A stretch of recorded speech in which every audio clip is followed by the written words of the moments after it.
Krishna, Krishna Krishna, Krishna Krishna, Krishna Hey. Krishna Krishna, Krishna Krishna, Krishna Krishna, Krishna Hey. Krishna Krishna, Krishna Krishna, Krishna Krishna, Raksha Mam. Krishna Krishna, Krishna Krishna, Krishna Krishna, Pahi Mam. Rama Raghava, Rama Raghava, Rama Raghava, Raksha Mam. Krishna Keshava, Krishna Keshava, Krishna Keshava, Pahi Mam. Nama Om Vishnu Padaya, Krishna Preshtaya Bhutale, Srimate Bhakti Vedanta Swamin Iti Namine. Namaste Saraswate Deve Gauravani Pracharine Nirvishesha Shunyavadi Pashyatya Nishatarine. Jaya Sri Krishna Chaitanya Prabhu Nityananda Sri Advaita Gadadhar Srivasadi Gaur Bhakta Vrinda. Sri Krishna Chaitanya Prabhu Nityananda Jaya Advaita Gadadhar Srivasadi Gaur Bhakta Vrinda. Hare Krishna, Hare Krishna, Krishna Krishna, Hare Hare, Hare Rama, Hare Rama, Rama Rama, Hare Hare. Hare Krishna, Hare Krishna, Krishna Krishna, Hare Hare, Hare Rama, Hare Rama, Rama Rama, Hare Hare. Hare Krishna, Hare Krishna, Krishna Krishna, Hare Hare, Hare Rama, Hare Rama, Rama Rama, Hare Hare. Hari Haraye Namaha. Krishna Yadavaya Namaha. Gopala Govinda Rama Shri Madhusudana. Hari Haraye Namaha. Krishna Yadavaya Namaha. Gopala Govinda Rama Sri Madhusudana. Hari Haraye Namaha. Krishna Yadavaya Namaha. Gopala Govinda Rama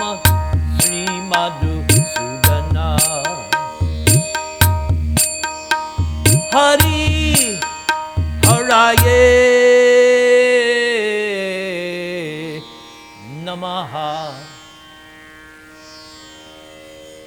Om apavitra pavitro va sarva avastang gatopi va StMoritz pundarika akshang sabhaya abhyantara suchi.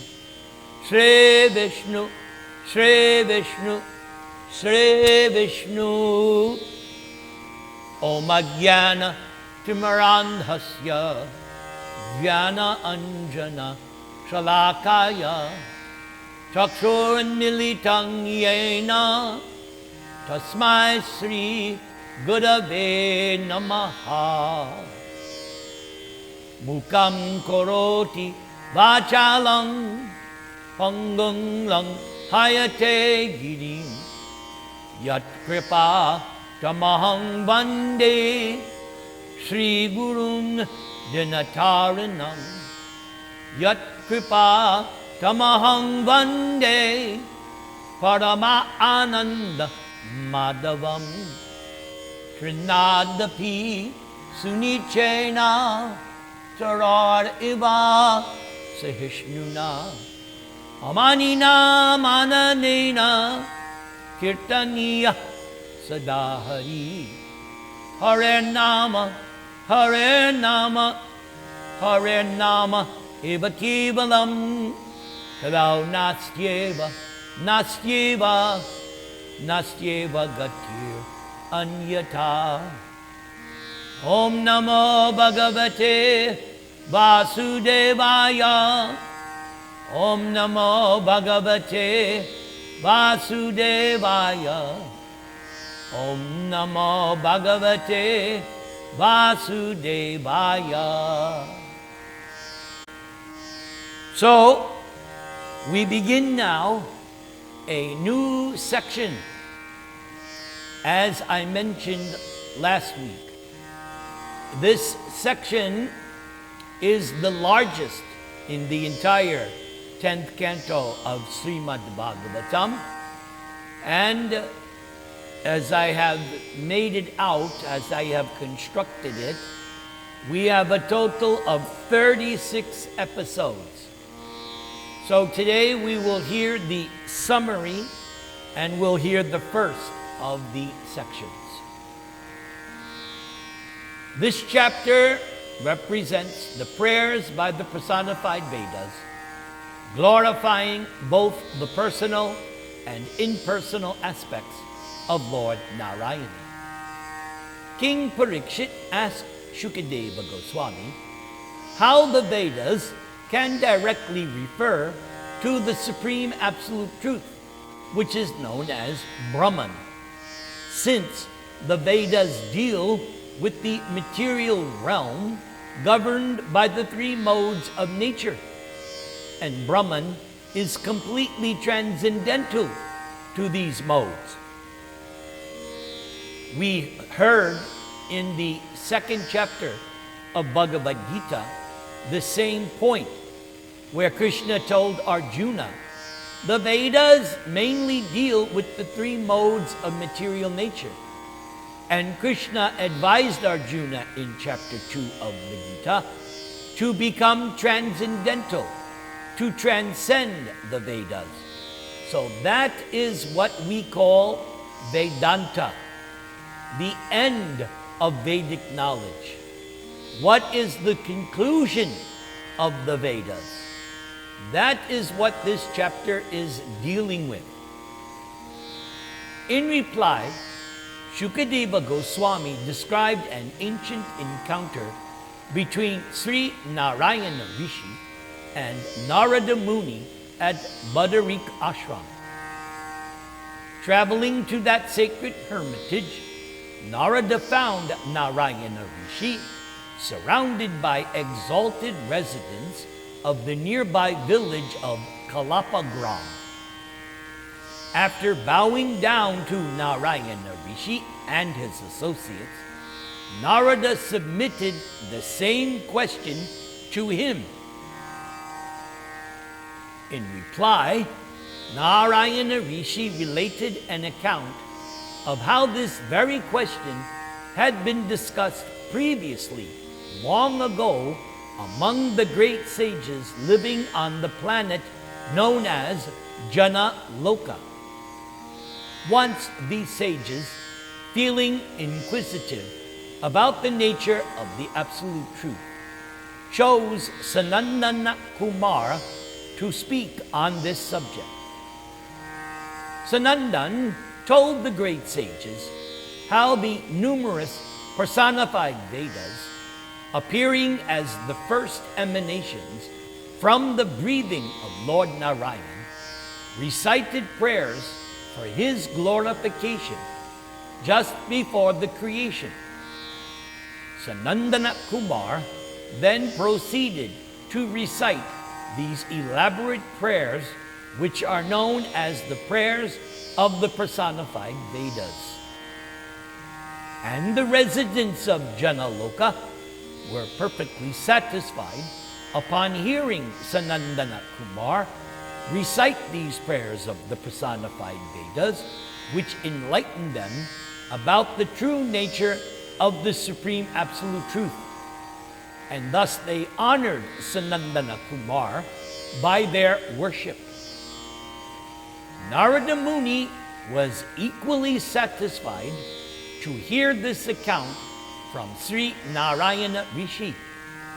Thus, Narada offered obeisances to the Lord and then went to see his disciple Veda Vyas, to whom Narada then explained everything that he had just heard. Hare Krishna, Krishna Krishna, Hare Hare, Hare Rama, Rama Rama, Hare Hare.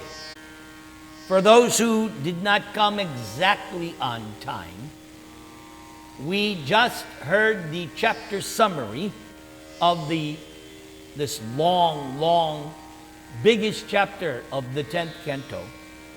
And now we will go and study 36 scenes. I took the chapter and broke it out into small scenes. Scene number 1 is entitled King Parikshit's Very Important Question. King Parikshit inquired from Shukadeva Goswami about a very important topic in understanding transcendental subject matter. His question was, since Vedic knowledge generally deals with the subject matter of the 3 qualities of the material world, how then can it approach the subject matter of transcendence, which is beyond the approach of the 3 material modes? Since the mind is material and the vibration of words is a material sound, how then can the Vedic knowledge approach transcendence when expressed by material sound? After all, description of a subject matter necessitates describing its source of emanation, its qualities and activities. Such a description can be possible only by thinking with one's material mind and by vibrating material worlds. Although Brahman, or the Absolute Truth, has no material qualities, our power of speaking, however, does not go beyond these material qualities. The question then becomes, how can Brahman, the Absolute Truth, which has no material qualities, be described by your words, O Shukadeva Goswami? I do not know how it is possible to understand transcendence from such expressions of material sound. Prabhupada now comments. The purpose of King Parikshit's inquiring was to ascertain from Shukadeva Goswami whether the Vedas ultimately describe the absolute truth as impersonal or as personal. After all, understanding of the absolute truth progresses in three features: impersonal Brahman, Param Atma, localized in everyone's heart, and at last, the Supreme Personality of Godhead. This definition of the absolute truth is given by Sutta Goswami early in Srimad Bhagavatam, when Sutta is answering the 6 questions posed to him by the sages of Naimisharanya, headed by Shaunaka Rishi. In defining the absolute truth, Sutta Goswami said, Brahmeti Paramatmeti Bhagavan iti Shabdyate Vedanti tat Tattva Vidas Tattvam Yajnanam Advaya. So that verse by Sutta Goswami means that the absolute truth is non-dual, absolute, but it is understood, as it was just mentioned, in 3 progressive features. First, as impersonal Brahman. Second, as localized and all-pervasive Paramatma in everyone's heart. And at last, the Supreme Personality of Godhead, Krishna. We continue now with Prabhupada. The Vedas deal with 3 departments of activities. One is called Karmakanda, or activities under Vedic injunction, which gradually purify one to understand his or her real position. Next is Jnana Kanda, the process of understanding the absolute truth by speculative methods. And the third is Upasana Kanda, or worship of the Supreme Personality of Godhead, and sometimes of the demigods also. Worship of the demigods, recommended in the Vedas, is only ordered with the understanding of the demigod's relationship with Bhagavan, the personality of Godhead. The Supreme Personality of Godhead has many parts and parcels. One known as Swangsha's, or Krishna's personal expansions, and the other is called the Vinangsha, or the innumerable living entities. All such expansions, both Swa-angshas and Vibhina-angshas, are emanations from the original personality of Godhead, Krishna. Swangsha expansions are called Vishnu Tattva, whereas the Vibhinangsha expansions, which include 8,400,000 different species, including up to the different demigods, are all called Jiva Tattva. The conditioned souls are generally put into the activities of the material world for sense gratification, because that is what those conditioned souls want. Therefore, as stated in Bhagavad Gita, to regulate those who are very much addicted to different kinds of sense gratification, worship of demigods is sometimes recommended. For example, persons who are very much addicted to meat eating, there is an Vedic injunction recommending that after worshiping the form of goddess Kali and sacrificing a goat and not any other animal, under specific karma kanda regulation, the worshippers may be allowed to eat meat.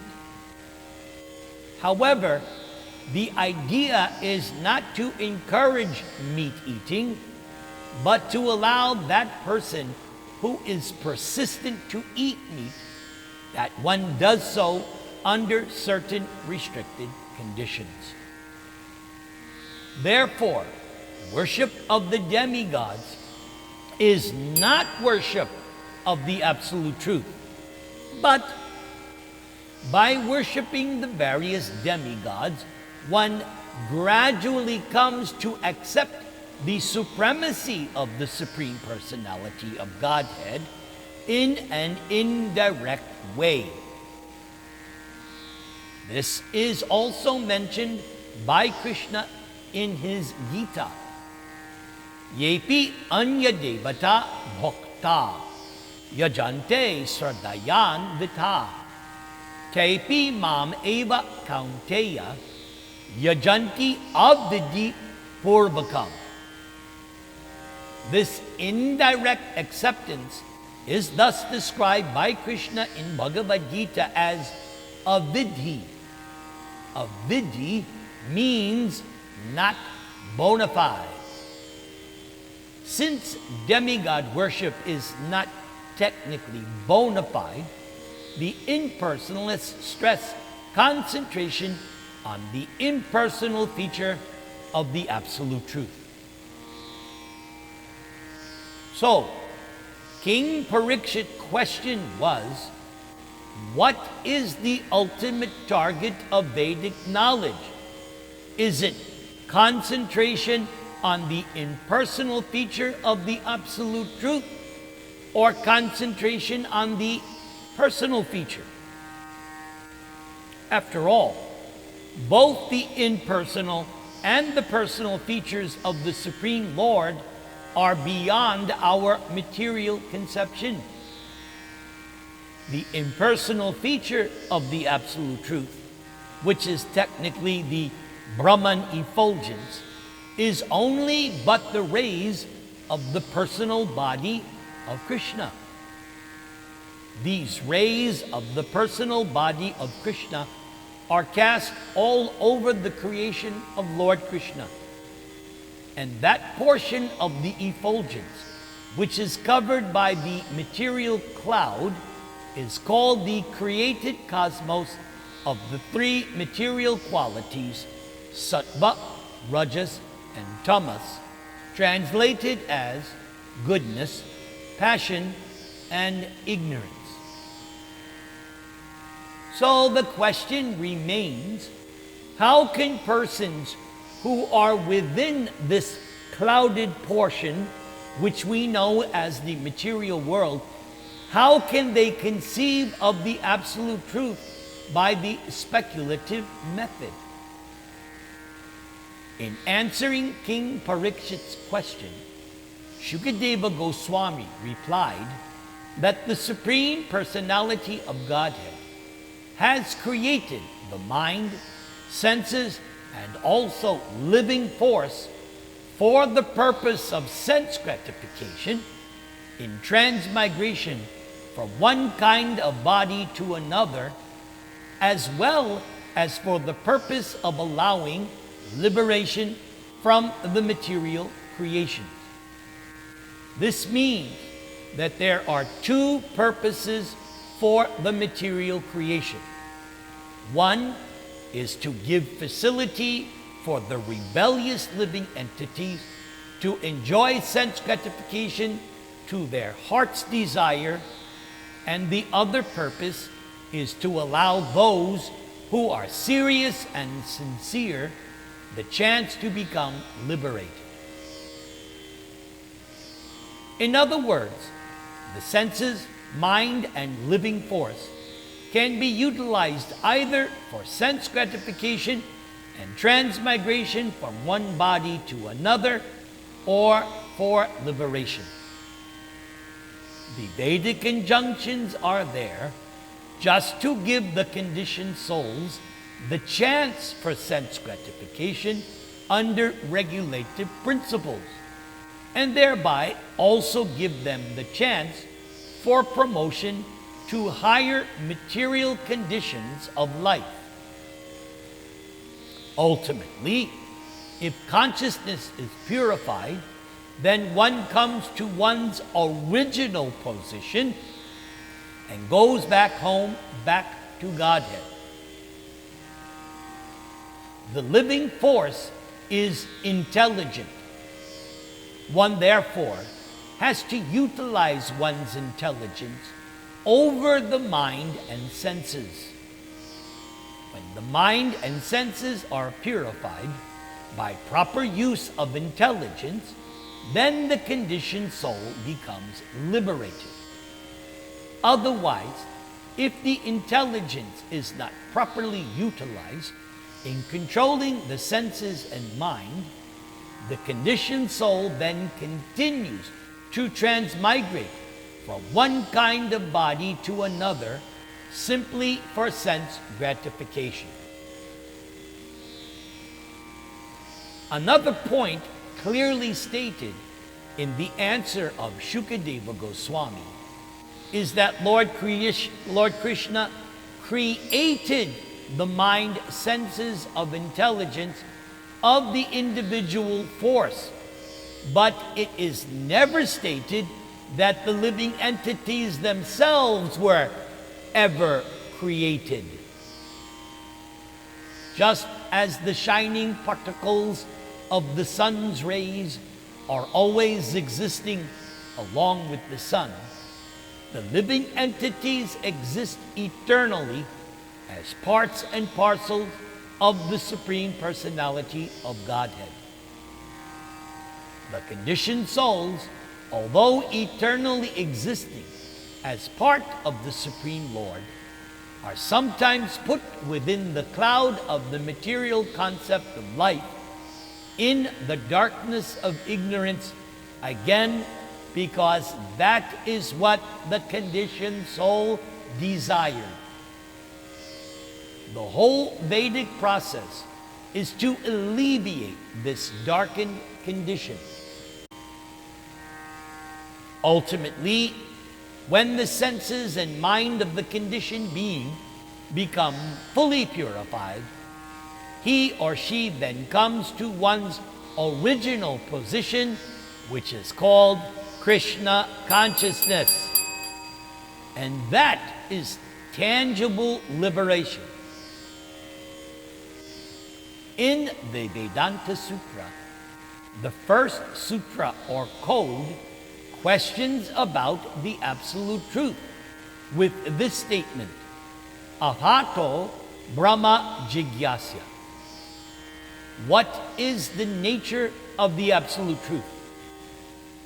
And the next sutra answers that question by the phrase, Janma Adi Asya Yata. The nature of the absolute truth is that Vasudeva, Krishna, is the origin of everything. Whatever we experience, even in this material condition of life, is but an emanation from Krishna. This phrase, Janma Adi Asya Yataha, is the opening statement of Srimad Bhagavatam, and it stands to reason that that would be so because we learn from the teachings of Chaitanya Mahaprabhu. In the opinion of Lord Chaitanya, he says Srimad Bhagavatam is the natural commentary on the Vedanta Sutra by the very same author, Vyasadeva. Whatever we experience, even in this material condition of life, is but an emanation from Krishna. The Absolute Truth created the mind and senses and intelligence of the individual living entities. This absolutely means that the Absolute Truth itself is not without mind, intelligence, and senses, although the Maya bodies think that way. In other words, ultimately, the absolute truth is not impersonal. The very word created means that the absolute truth has transcendental intelligence. For example, when a father begets a child, the child has senses because the father also has senses. The child is born with hands and legs because the father also has hands and legs. Therefore, sometimes it is said that man is made after the image of God. And that phrase is taken from the Holy Bible. And personally, for myself, having been raised and brought up on the Holy Bible, I did learn that very early at the age of 6 or 7, because that was one of the early shlokas in the study book that I had to take, which was known as the Baltimore Catechism. So that was also stated, man is made after the image and likeness of God. The absolute truth is therefore the Supreme Personality with transcendental mind, senses, and intelligence.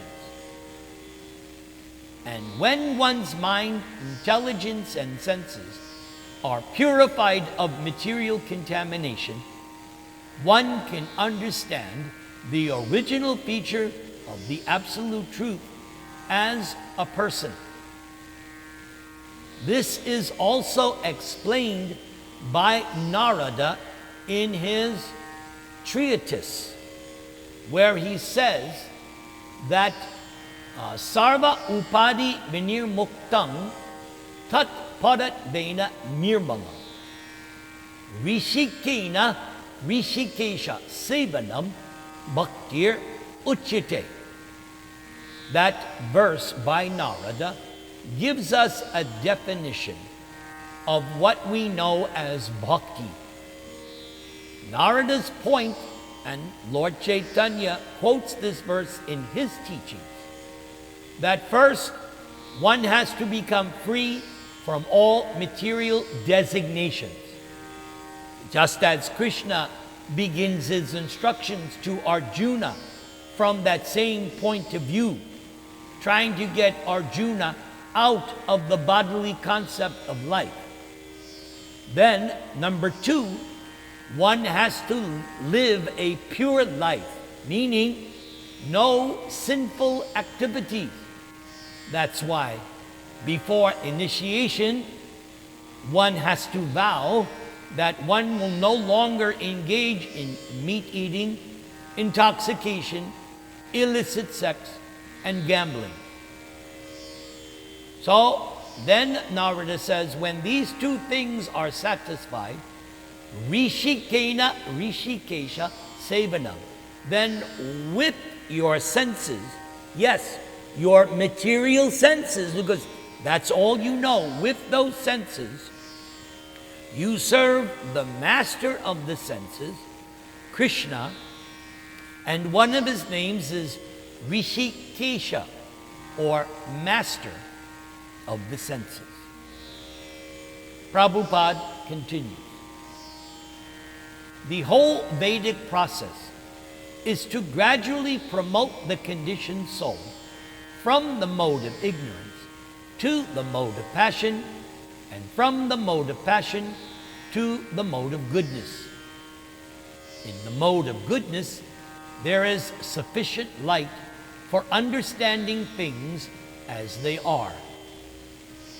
For example, from earth a tree grows, and from the wood of the tree, fire is ignited. In that igniting process, we first of all find smoke, and the next stage is heat, and then fire. And when there is actually fire, we can then utilize it for various purposes. Therefore, the ultimate goal is fire. Similarly, in the gross material stage of life, the quality of ignorance is very much prominent. Dissipation of this ignorance takes place in the gradual progress of civilization from the barbarian stage to civilized life. And when one comes to the form of actual civilized life, one is said to be in the mode of passion. In the barbarian stage, or in the mode of ignorance, the senses are gratified in a very crude way, whereas in the mode of passion, or in the civilized stage of life, the senses are gratified in a polished manner. But when one is promoted to the mode of goodness, one can understand that the senses and the mind are only engaged in material activities due to being covered by perverted consciousness. And when this perverted consciousness is gradually transformed into Krishna consciousness, then the path of liberation is wide open. So, in conclusion, it is not that one is unable to approach the absolute truth with the senses and the mind.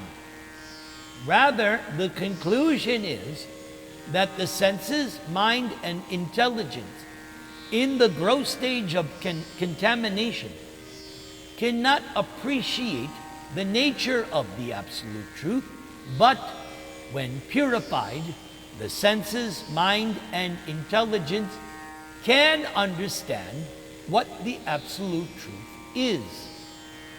This purifying process is called bhakti yoga, devotional service, or Krishna consciousness. In Bhagavad Gita, Krishna clearly states, Vedaischa sarvair aham eva vedyo, Vedanta krid Vedavid eva cha aham. The purpose of Vedic knowledge is to understand Krishna. And Krishna is understood only by devotional service, beginning with the process of surrender. And that is mentioned at least 3 times by Krishna himself in the Gita. In Bhagavad Gita, twice Krishna makes this statement, Manmana bhava madbhakto madyaji mang namaskuru mam evaishyasi yuk vaivam atmanam mat parayanaha. Krishna's commandment is that one has to think of Krishna always. One has to render loving service to Krishna always. And one has to worship and bow down before Krishna always. By this process only can one enter into the kingdom of God without any doubt. When one is enlightened in the mode of goodness by the process of devotional service, he or she is then freed from the modes of ignorance and passion. The word Atmane indicates the stage of Brahmanical qualification in which one is allowed to study the Vedic literatures known as the Upanishads. The Upanishads are after the 4 Vedas. The Upanishads describe in different ways the transcendental qualities of the Supreme Lord. The Absolute Truth, the Supreme Lord, is called Nirguna, or without quality. But that does not mean that the Absolute Truth has no qualities. Again, it was stated It is only because the Absolute Truth has qualities that the conditioned living entities can have qualities. The purpose of studying the Upanishads is to understand the transcendental quality of the Absolute Truth as opposed to the material qualities of ignorance, passion, and goodness. That is the way of Vedic understanding. For in order to understand Krishna, one even has to transcend the material mode of goodness and attain the stage of Shuddha Sattva, pure goodness. Great sages like the four Kumaras, headed by Sanaka, followed these principles of Vedic knowledge and gradually came from an impersonal understanding to the platform of personal worship of the Supreme Lord. It is therefore recommended that we must follow the great personalities, the Mahajans, which there are 12 in number. Shukadeva Goswami is one of those great personalities, and so his answer to the inquiry of Maharaja Parikshit is most authorized. One who follows in the footsteps of such great personalities surely walks very easily on the path of liberation and ultimately goes back home, back to Godhead. That is the way of perfecting the human form of life. Hare Krishna, Krishna Krishna, Hare Hare, Hare Rama, Rama Rama, Hare Hare. The question raised by King Parikshit before Shukadeva Goswami was to ascertain whether the Vedas ultimately describe the Absolute Truth as impersonal or personal. This same question was asked by Arjuna in the 12th chapter of Bhagavad Gita with this shloka. Evam satata yukta ye bhaktas twang paryupasate ye chapi aksharang avyaktam teshang ke yoga vitamaha. Arjuna inquired, "So, my dear Krishna, which are considered to be more perfect? Those who are always properly engaged in your devotional service, or those who worship the impersonal Brahman, the unmanifest?" Sri Bhagavan Uvacha Maya Vesha Mano Ye Mang Nitya Yukta Upasate Sadhaya Parayo Petas Te Me Yuktattamamata.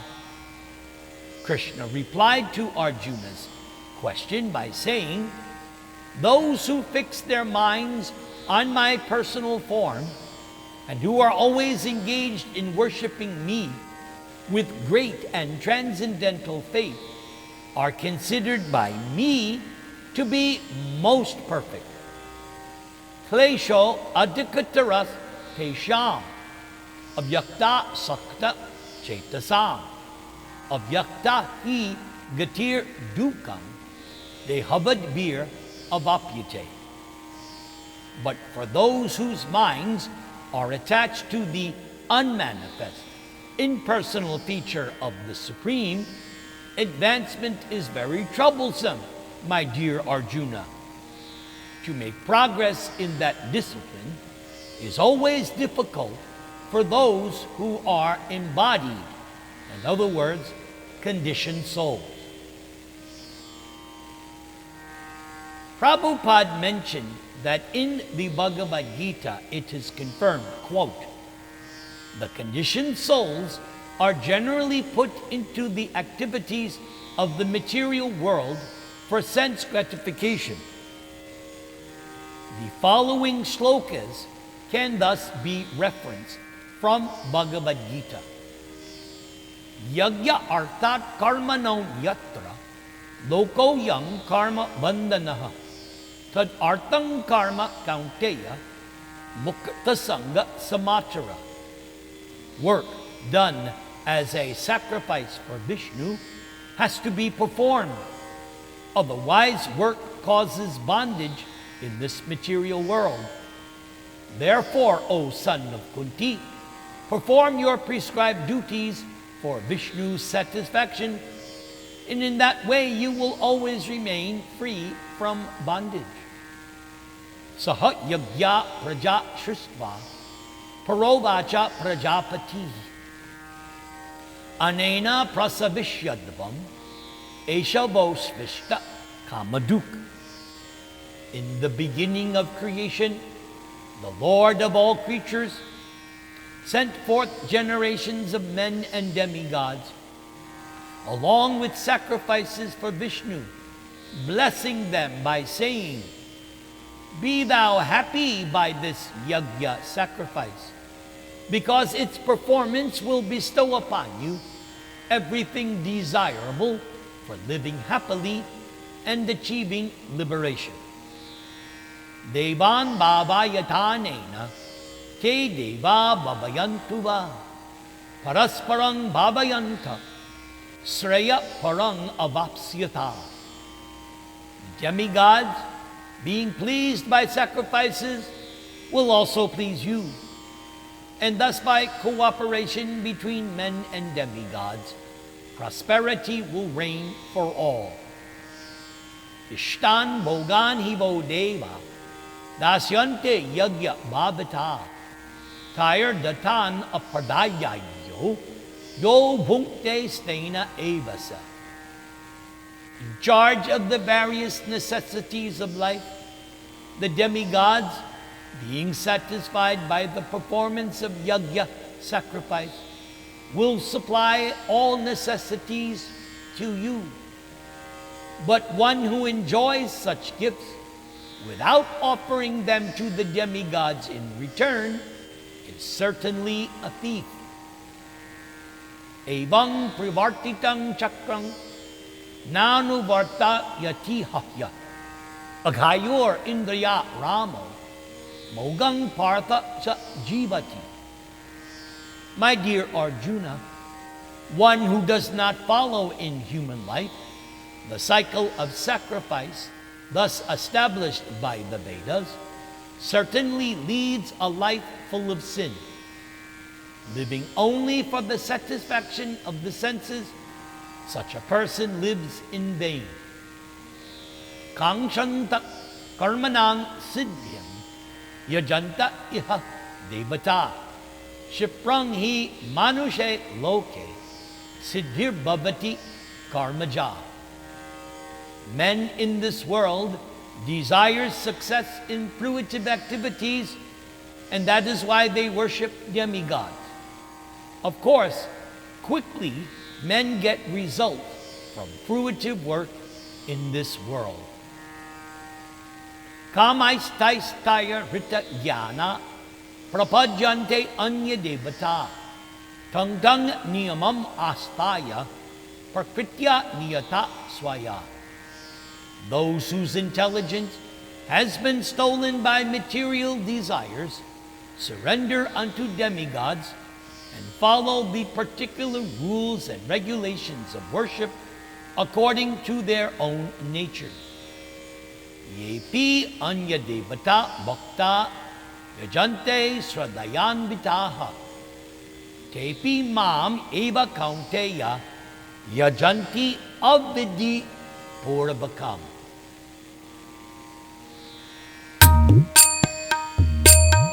Namaste Narasimhaya Praklad Aklad Ayane Hiranya Kashipo Vaksha Shilatang Kanakalaye Ito Narsingha Parato Narsingho Yato Yamitato Narsingha Nrsimho Hridaye Nrsimho Nrsimham Ading Sharanam Prapadye Avakara Kamala Hare Nakham Adbhuta Sringam Dalita Hiranyakashipu Tanu Bringam